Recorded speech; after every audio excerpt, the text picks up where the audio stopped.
How can I be guaranteed to be involved in projects that are critical to the strategic future of this organization? And I said before, the calibrated question is designed to trigger thought. That question immediately changes their perspective of you when you ask it.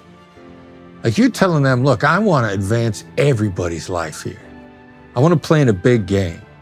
I want to be with the people that are at the highest levels of performance in your company, and I want to move everybody forward with that one question.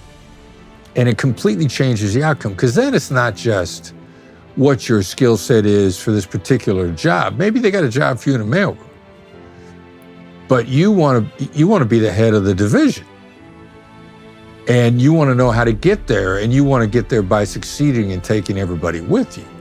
Now, that's a game-changing conversation. That's a completely different conversation.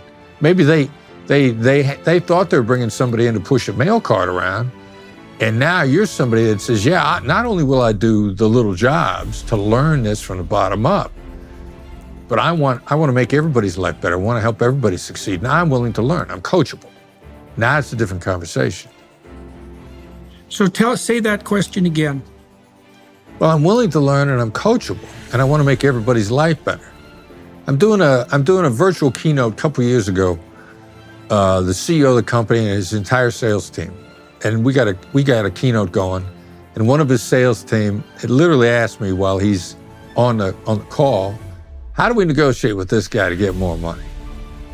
And everybody's kind of holding their breath. What am I going to say? Am I going to say it in front of him? And I said, ask him this question. And it was the question that I just gave you. How can I be guaranteed to be involved in projects that are critical to our strategic future? And when I said that question, he interrupted and said, I wish everybody on this call would ask me that. Absolutely. Well, psychologically speaking, so again, with regard to motivation, people live on hope and opportunity to a large degree. And hope and opportunity are experienced in relationship to a goal. And so to have hope and opportunity, you need two things. You need a goal, and then you need to observe yourself walking on a pathway to that goal. And so the lines that you just laid out there, how can I be positioned? I'm going to paraphrase it. And if I get it wrong, let me know. How can I position myself so that I'm in the company of and accompanying those who are moving forward to the destination the company actually wants to achieve? How can I make sure that I'm doing that?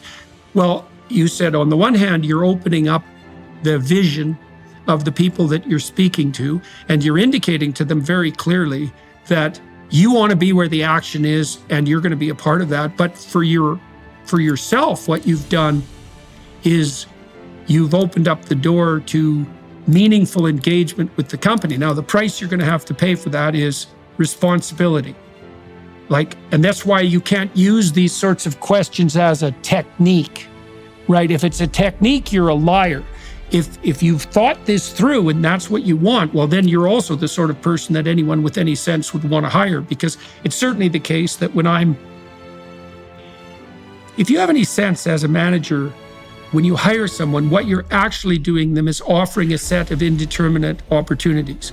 And you're hoping that the person you're hiring is more qualified than they would need to be for the position that you're hiring them for. Now, you may not regard that as a requirement, but you're certainly hoping for it. And the best conversations I have with people that I might want to work with or have worked for me, let's say, are the conversations where they clearly indicate that they know where the enterprise is going and why. They're perfectly willing to do the tasks that are part and parcel of the specified job, but they've got an eye to the broader vision. And then they have enough perspicacity and intelligence now and then to contribute. Perspicacity? Come on now, yeah, I'm a regular guy from Iowa. There you go.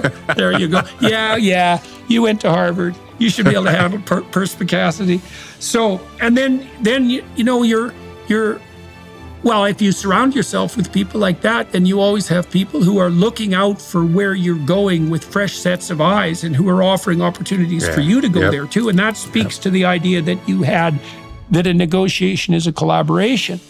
And you might say, well, I'm not collaborating with my boss. It's like, well, if you're not collaborating with your boss, well, that's it. Well, if you're not, you should think about if that's your problem or his problem or both your problems, or maybe it's time really to go look for some greener pastures.